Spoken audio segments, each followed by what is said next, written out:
Hello everyone. कैसे हैं आप सब लोग। उम्मीद करता हूँ बहुत अच्छे होगे, बहुत खुश होगे और अपनी अपनी पढ़ाई में बहुत ज़्यादा व्यस्त होगे। तो आज से एक नई जर्नी की शुरुआत होने जा रही है। वो जर्नी जो आप लोगों के प्रिपरेशन के लिए कम्प्लीटली डेडिकेटेड होगी।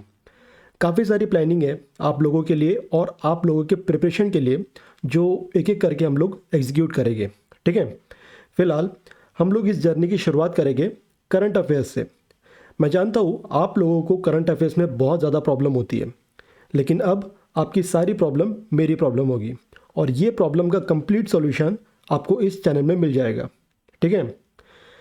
करंट अफेयर्स को और बाकी सब्जेक्ट्स को कैसे प्रिपेयर करना है और मेरा आपके प्रिपरेशन में क्या कंट्रीब्यूशन होगा, इसके बारे में आपके लिए एक कम्प्लीटली डेडिकेटेड वीडियो आ जाएगा, जो हर एक वीडियो के डिस्क्रिप्शन में आपको मिल जाएगा। तो सारी बातें हम उस वीडियो में करेंगे।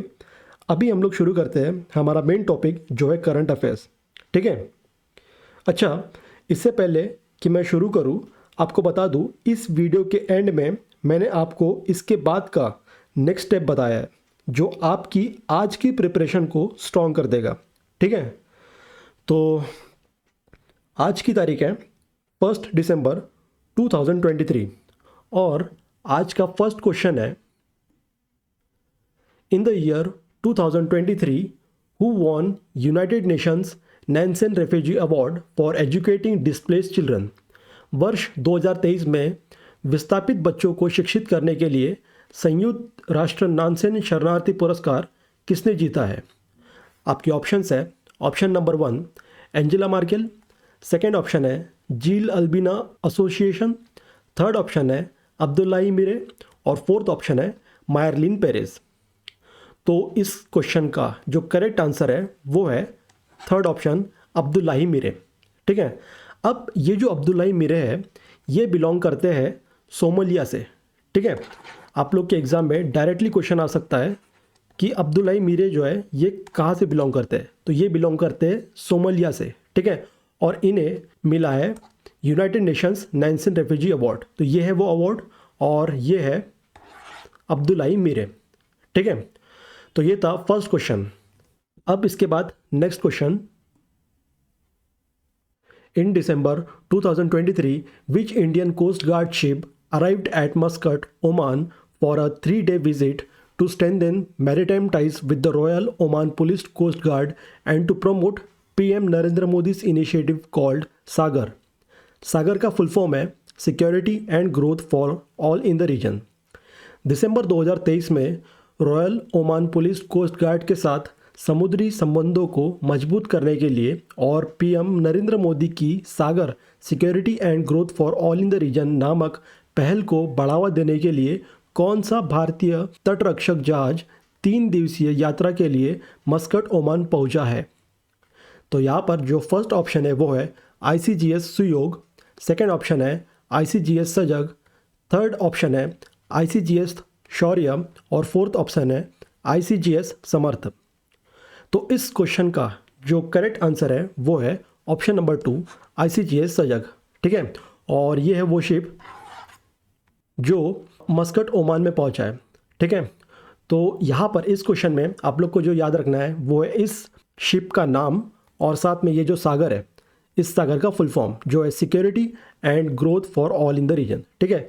ये सागर का फुल फॉर्म आप लोग को याद रखना है और ये जो शिप है इस शिप का नाम याद रखना है। ठीक है। फिर इसके बाद जो नेक्स्ट क्वेश्चन है वो है, in December 2023 who launched first ever auction of critical mineral blocks in India? दिसंबर 2023 में भारत में महत्वपूर्ण खनिज ब्लॉकों की पहली नीलामी किसने शुरू की है? तो ऑप्शंस है, option number 1 prime minister Narendra Modi, second option है president Draupadi Murmu, third option है नितिन गडकरी जी और फोर्थ ऑप्शन है प्रहलाद जोशी जी। तो इस क्वेश्चन का आंसर है ऑप्शन नंबर 4 प्रहलाद जोशी जी। अब प्रहलाद जोशी जी जो है ये मिनिस्टर है ऑफ कोल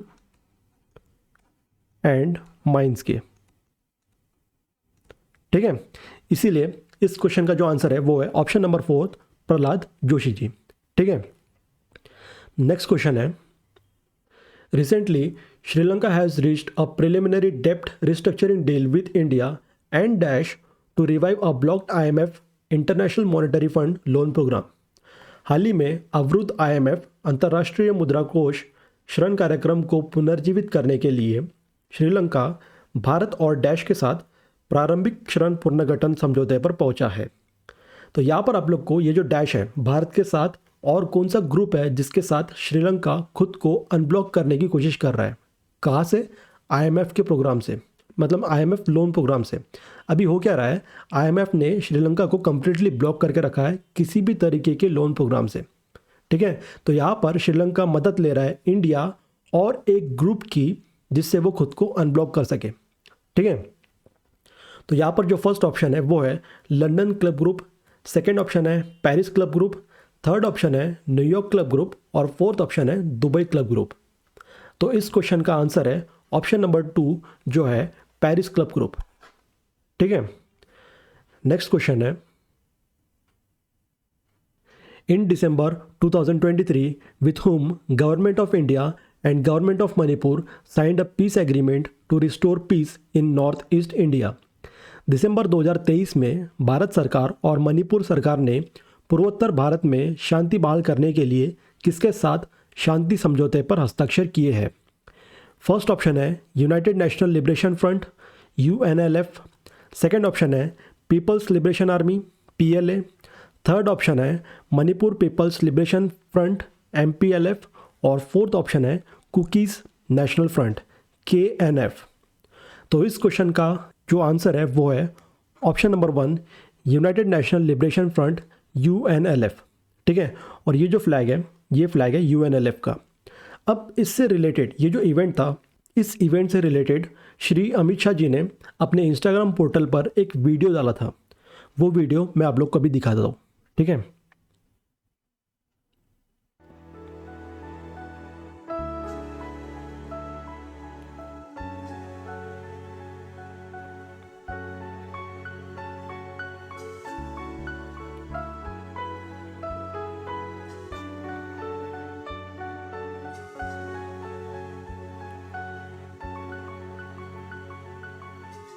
तो ये जो वीडियो आप लोगों ने देखा है ये वीडियो UNLF का था जो सरेंडर कर रहे हैं गवर्नमेंट ऑफ इंडिया और गवर्नमेंट ऑफ मणिपुर के सामने, ठीक है। Next question, in December 2023 which American diplomat and Nobel prize winner died at the age of 100? नवंबर 2023 में किस अमेरिकी राजनयिक और नोबेल पुरस्कार विजेता का 100 वर्ष की आयु में निधन हो गया? फर्स्ट ऑप्शन है वॉरेन बफेट, सेकेंड ऑप्शन है हेनरी किसिंगर, थर्ड ऑप्शन है चार्ली मंगर और फोर्थ ऑप्शन है जॉन जे। तो यहाँ पर जो करेक्ट आंसर है वो है हेनरी किसिंगर, ठीक है। तो ये जो पर्सनैलिटी है, ये जो डिप्लोमेट थे, ये बहुत ज़्यादा इंपॉर्टेंट है, ये आप लोग को याद रखना है, ठीक है। आप लोग के एग्जाम में आ सकता है, ठीक है। बहुत ही बड़ा नाम था इंटरनेशनली इनका, जिनकी अभी एज 100 पे डेथ हो गई, यानी 100वीं वर्ष की आयु में इनका निधन हो गया है, ठीक है। Next question, in November 2023, Government of India has approved a scheme called PM Janman. What is the full form of PM Janman? नवंबर 2023 में भारत सरकार ने PM जनमन नामक एक योजना की मंजूरी दी है। PM जनमन का पूर्ण रूप क्या है? फर्स्ट ऑप्शन है प्रधानमंत्री जनसभा आंदोलन न्याय महाअभियान, सेकेंड ऑप्शन है प्रधानमंत्री जनजाति आदिवासी न्याय महाअभियान, थर्ड ऑप्शन है प्रधानमंत्री जन आंदोलन न्याय महाअभियान और फोर्थ ऑप्शन है प्रधानमंत्री जन अदालत न्याय महाअभियान। तो इस क्वेश्चन का जो करेक्ट आंसर है वो है ऑप्शन नंबर 2 प्रधानमंत्री जनजाति आदिवासी न्याय महाअभियान। अब इस स्कीम को श्री नरेंद्र मोदी जी ने झारखंड के जो चीफ मिनिस्टर हैं श्री हेमंत सोरेन जी उनके साथ मिलकर लॉन्च किया है, ठीक है। तो ये जो फुल फॉर्म है, ये फुल फॉर्म बहुत ज़्यादा इंपॉर्टेंट है, आप लोग के एग्जाम में आ सकती है, ठीक है। नेक्स्ट क्वेश्चन है, in November 2023 Kochi shipyard limited has launched 3 ships name INS Mahe, INS Malvan and INS Mangrol is a type of which ship? नवंबर 2023 में कोची शिपयार्ड लिमिटेड ने INS माहे, INS मालवान और INS मंगरोल नामक 3 जहाज लॉन्च किए हैं। यह किस जहाज का प्रकार है?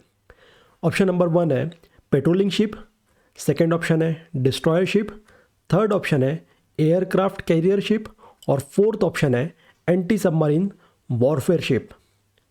तो इस क्वेश्चन का जो करेक्ट आंसर है वो है option number 4 anti submarine warfare ship. ठीक है, तो ये जो शिप दिख रहा है आप लोग को, ये 3 शिप कोची शिपयार्ड ने लॉन्च की है। ठीक है, नेक्स्ट क्वेश्चन है what was the theme of the Bengaluru tech summit 2023 which has drawn global attendees from over 30 countries. Bengaluru tech summit 2023 का विषय क्या था जिसमें 30 से अधिक देशों के वैश्विक प्रतिभागी शामिल हुए थे? फर्स्ट ऑप्शन है बिल्डिंग बाउंड्रीज, सेकेंड ऑप्शन है क्रंचिंग बाउंड्रीज, थर्ड ऑप्शन है क्रिएटिंग बाउंड्रीज या फोर्थ ऑप्शन है ब्रेकिंग बाउंड्रीज। तो बेंगलुरु टेक समिट 2023 का जो थीम था वो था ब्रेकिंग बाउंड्रीज। ठीक है, और ये जो है ये एशिया का सबसे लार्जेस्ट टेक शो होता है बेंगलुरु में। ठीक है, तो यहाँ पर जो इसकी थीम थी वो थी ब्रेकिंग बाउंड्रीज। ठीक है, next question in UP budget 2023-24 which sector got the highest share. UP budget 2023-24 में किस सेक्टर को सबसे ज़्यादा हिस्सेदारी मिली है? अब 2024 में जनवरी में उत्तर प्रदेश के अयोध्या में राम मंदिर के कपट खुलने वाले हैं। ठीक है, तो इसके लिए उत्तर प्रदेश जो है ये बहुत ज़्यादा इंपॉर्टेंट स्टेट हो जाता है। ठीक है, तो आने वाले एग्ज़ाम में उत्तर प्रदेश से बहुत सारे क्वेश्चन आप लोग को एग्ज़ाम में मिल सकते हैं। ठीक है, तो इस क्वेश्चन का जो फर्स्ट ऑप्शन है वो है अयोध्या प्रोजेक्ट, सेकंड ऑप्शन है पावर सेक्टर, थर्ड ऑप्शन है एजुकेशन सेक्टर और फोर्थ ऑप्शन है एग्रीकल्चर सेक्टर। तो इस क्वेश्चन का जो करेक्ट आंसर है मैं चाहता हूँ आप लोग गेस करें। आप में से मैक्सिमम स्टूडेंट ने अयोध्या प्रोजेक्ट्स को गेस किया होगा, लेकिन ये गलत है। सबसे ज़्यादा जो हाईएस्ट शेयर था वो था पावर सेक्टर का। ठीक है, तो ये इंपॉर्टेंट है, ये आप लोग को याद रखना है। ठीक है, नेक्स्ट क्वेश्चन है Amrit Vriksha Andolan is related to which state. Amrit Vriksha Andolan किस राज्य से संबंधित है? फर्स्ट ऑप्शन है ओडिशा, सेकंड ऑप्शन है आसाम, थर्ड ऑप्शन है महाराष्ट्र और फोर्थ ऑप्शन है नागालैंड। तो बताइए आपके हिसाब से कौन सा स्टेट हो सकता है जिसमें अमृत वृक्ष आंदोलन को लॉन्च किया गया है? तो इस क्वेश्चन का जो करेक्ट आंसर है वो है ऑप्शन नंबर 2 आसाम। ठीक है, आसाम में हेमंत विश्व शर्मा ने अमृत वृक्ष आंदोलन को लॉन्च किया है। ठीक है, नेक्स्ट क्वेश्चन इसी से रिलेटेड है। क्वेश्चन है Assam government received 9 Guinness world record, बहुत ज़्यादा इंपॉर्टेंट है, 9 Guinness world records for an initiative called Amrit Vriksha Andolan for planting over dash seedlings in a day, 24 घंटे में। ठीक है, असम सरकार को एक दिन में यानी 24 घंटे में डैश से अधिक पौधे रोपने के लिए अमृत वृक्ष आंदोलन नामक पहल के लिए 9 गिनीज वर्ल्ड रिकॉर्ड प्राप्त हुए हैं। तो इस डैश में क्या आएगा वो आप लोग को बताना है, यानी कितनी सीडलिंग्स एक दिन में यानी 24 घंटे में प्लांट की गई है वो आप लोग को बताना है। ठीक है, तो ऑप्शन नंबर 1 है 1 लाख, ऑप्शन नंबर 2 है 10 लाख, ऑप्शन नंबर 3 है 1 करोड़ और ऑप्शन नंबर 4 है 10 करोड़। इस क्वेश्चन का जो आंसर है वो है 1 करोड़। असम गवर्नमेंट ने 24 घंटे के अंदर अंदर 1 करोड़ झाड़ लगाए हैं। Can you imagine? और इसी के लिए असम गवर्नमेंट को 9 गिनीज वर्ल्ड रिकॉर्ड मिले हैं। ठीक है, तो ये बहुत ज़्यादा इंपॉर्टेंट क्वेश्चन है। ठीक है, यहाँ से आप लोग के एग्ज़ाम में क्वेश्चन आने के बहुत ज़्यादा चांसेस हैं। ठीक है, तो ये जो 2 क्वेश्चन है ये आप लोग को याद रखना है। ठीक है, next question in December 2023 which South Asian country became first country to officially register same sex marriage। दिसंबर 2023 में कौन सा दक्षिण एशियाई देश आधिकारिक तौर पर समलैंगिक विवाह पंजीकृत करने वाला पहला देश बन गया है? ऑप्शन है श्रीलंका, इंडोनेशिया, नेपाल या फिर इंडिया। तो आप लोग गेस कर सकते हैं, इसका जो आंसर है वो है ऑप्शन नंबर 3 नेपाल। ठीक है, अब यहाँ पर आप लोग को ये दिख रहे होंगे दोनों अलग अलग, यानी एक दिख रहा होगा आप लोग को मेल और दूसरी दिख रही होगी आप लोग को फीमेल। ठीक है, ये बाहर से मेल और बाहर से फीमेल दिख रहे हैं लेकिन अंदर से दोनों एक ही है। ठीक है, तो यहाँ पर जो आप लोग को याद रखना है, बहुत ज़्यादा इंपॉर्टेंट क्वेश्चन है ये भी। ठीक है, इंडिया से पहले, अब इंडिया में पता नहीं कब होगा ये सब, लेकिन इंडिया से पहले नेपाल ने मैच्योरिटी दिखाई है। ठीक है, तो ये जो क्वेश्चन है ये भी इंपॉर्टेंट क्वेश्चन है, आप लोग के एग्जाम में आ सकता है। ठीक है, नेक्स्ट क्वेश्चन है, which state team has won gold medal in 13th hockey India senior men's national championship 2023। 13वीं इंडिया सीनियर पुरुष राष्ट्रीय हॉकी चैंपियनशिप 2023 में किस राज्य की टीम ने स्वर्ण पदक जीता है? ऑप्शन है फर्स्ट पंजाब, सेकंड है हरियाणा, ऑप्शन नंबर थर्ड है तमिलनाडु, फोर्थ ऑप्शन है कर्नाटका। ठीक है, तो इस क्वेश्चन का जो आंसर है वो है ऑप्शन नंबर 1 पंजाब। पंजाब ने जीता है गोल्ड। ठीक है, हरियाणा ने जीता है सिल्वर और तमिलनाडु ने जीता है ब्रॉन्ज। ठीक है, तो ये आप लोग को याद रखना है, पंजाब ने जीता है गोल्ड, हरियाणा ने जीता है सिल्वर और तमिलनाडु ने जीता है ब्रॉन्ज। ठीक है, यहाँ पर आप लोग को ध्यान देना है 13th hockey India senior men's national championship. ठीक है, इसकी बात हो रही है, इसमें पंजाब ने जीता है गोल्ड। ठीक है, नेक्स्ट क्वेश्चन है, which of the following state chief minister has launched आमा बैंक? निम्नलिखित में से किस राज्य के मुख्यमंत्री ने आमा बैंक लॉन्च किया है? ऑप्शन है कर्नाटका, महाराष्ट्र, तमिलनाडु या फिर ओडिशा। तो इस क्वेश्चन का जो करेक्ट आंसर है वो है ओडिशा। ठीक है, ओडिशा के जो चीफ मिनिस्टर है श्री नवीन पटनायक जी, इन्होंने आमा बैंक लॉन्च किया है। ठीक है, ताकि जो रूरल एरिया है, ठीक है, ये जो आमा बैंक है ये टारगेट कर रहा है रूरल एरियाज़ को। ठीक है, रूरल एरियाज़ को टारगेट करने के लिए ओडिशा में श्री नवीन पटनायक जी ने आमा बैंक को लॉन्च किया है। ठीक है, नेक्स्ट क्वेश्चन है, in November 2023 Indian navy has launched an initiative for high level virtual interaction between maritime heads for active security and growth for all in the region is called dash. नवंबर 2023 में भारतीय नौसेना ने क्षेत्र के सभी के लिए सक्रिय सुरक्षा और विकास के लिए समुद्री प्रमुखों के बीच उच्च स्तरीय आभासी बातचीत के लिए एक पहल शुरू की है जिसे डैश कहा जाता है। इस क्वेश्चन का जो आंसर है मैं चाहता हूँ आप लोग गेस करें, क्योंकि ऑप्शंस बहुत ज़्यादा इजी है। ठीक है, आप ऑप्शन पढ़ कर ही आंसर गेस कर सकते हो। ठीक है, तो उम्मीद करता हूँ आप लोगों ने आंसर गेस कर लिया होगा। इस क्वेश्चन का जो आंसर है वो है ऑप्शन नंबर 3 महासागर। ठीक है, अब ये जो महासागर है इसमें टोटल 10 कंट्रीज़ ने पार्टिसिपेट किया था, ये भी आप लोग को याद रखना है। ठीक है, next question, in November 2023 which union ministry has launched amplify 2.0 portal या फिर 2.0 पोर्टल?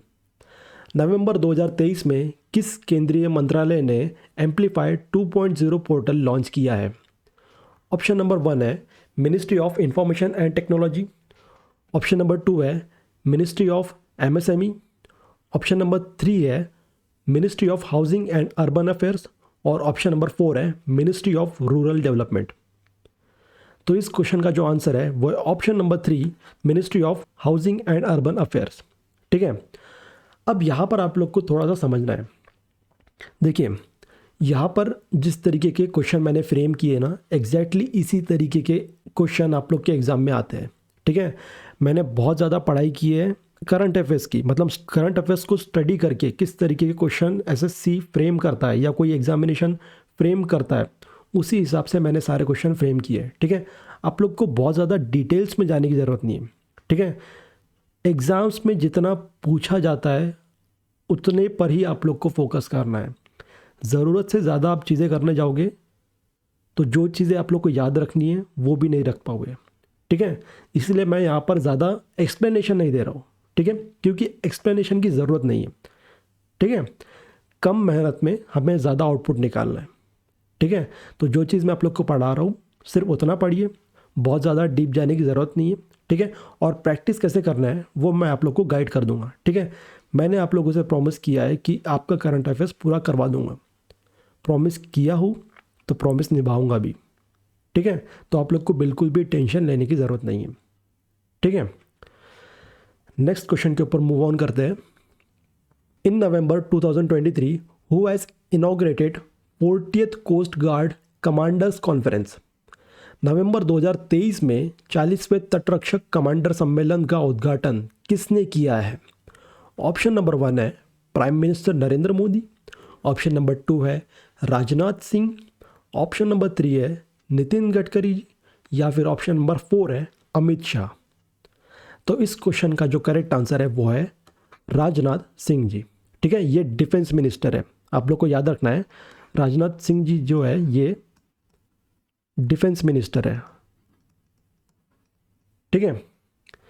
Next question.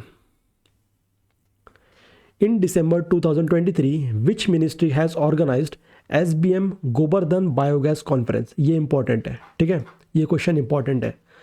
दिसंबर 2023 में किस मंत्रालय ने SBM गोबर्धन बायोगैस सम्मेलन का आयोजन किया है? ऑप्शन नंबर 1 है ministry of housing and urban affairs, option number 2 है ministry of rural development, option number 3 है मिनिस्ट्री ऑफ एग्रीकल्चर, और ऑप्शन नंबर 4 है मिनिस्ट्री ऑफ MSME। तो इस क्वेश्चन का जो आंसर है वो है option number 1 ministry of housing and urban affairs, ठीक है। नेक्स्ट क्वेश्चन है।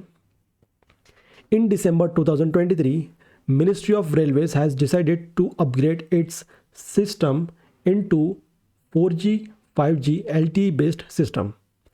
दिसंबर 2023 में रेल मंत्रालय ने अपने डैश सिस्टम को 4G 5G LTE आधारित सिस्टम में अपग्रेड करने का निर्णय लिया है।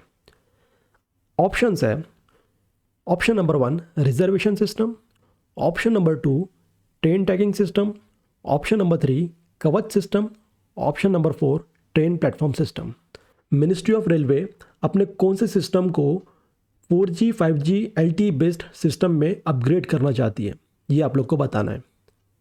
तो इस क्वेश्चन का जो आंसर है वो है ऑप्शन नंबर 3 कवच सिस्टम, ठीक है। नेक्स्ट क्वेश्चन, चलिए। तो ये जो क्वेश्चन था ये क्वेश्चन लास्ट क्वेश्चन था। उम्मीद करता हूँ आप लोग को ये जो करंट अफेयर्स मैंने आज आप लोग को पढ़ाया है समझ में आए होंगे, ठीक है। अब सिर्फ एक बार पढ़ लेने से कुछ नहीं होगा, आप लोग को इसकी प्रैक्टिस करनी पड़ेगी। तो इसकी प्रैक्टिस करने के लिए मैंने क्या किया है, टेलीग्राम चैनल पर, जो हमारा टेलीग्राम चैनल है उस पर इसके क्विज डाले गए हैं। मतलब जो क्वेश्चन मैंने आप लोग को आज अभी पढ़ाया है वो क्वेश्चन एज इट इज़ वहाँ पर क्विज फॉर्म में आप लोग को मिल जाएगी। आप लोग को करना क्या है, सिर्फ टेलीग्राम चैनल पर जाना है, ज्वाइन करना हो तो ज्वाइन कर लेगा, अदरवाइज़ आप लोग को हर एक वीडियो के डिस्क्रिप्शन में टेलीग्राम चैनल का लिंक मिल जाएगा, ठीक है। तो वहाँ पर जाइएगा और ये जो मैंने आज जितने क्वेश्चन आप लोग को पढ़ाया है उन क्वेश्चंस को क्विज फॉर्मेट में अटेम्प्ट करके देखिएगा कि कितना आप लोग के मेमोरी में क्वेश्चंस के आंसर बैठ गए हैं, ठीक है। इससे क्या होगा, जब आप उन क्वेश्चन को सॉल्व करोगे ना तो आपके सबकॉन्शियस माइंड में जो है ये क्वेश्चंस बैठना शुरू हो जाएंगे, ठीक है। एक बारी करके 2 बारी करके नहीं होगा, लेकिन जैसा कि मैंने आप लोग को प्रॉमिस किया है मैं आप लोग की पूरी प्रिपरेशन करवा दूंगा, ठीक है। तो मुझ पे आप लोग भरोसा रखिए, ठीक है। और करंट अफेयर्स का टेंशन लेना आप भूल जाइए, छोड़ दीजिए, ठीक है। तो आज के लिए सिर्फ इतना ही, मिलते हैं हम लोग कल नए करंट अफेयर्स के साथ, ठीक है। So thank you very much and keep watching exam builders. Thank you so much.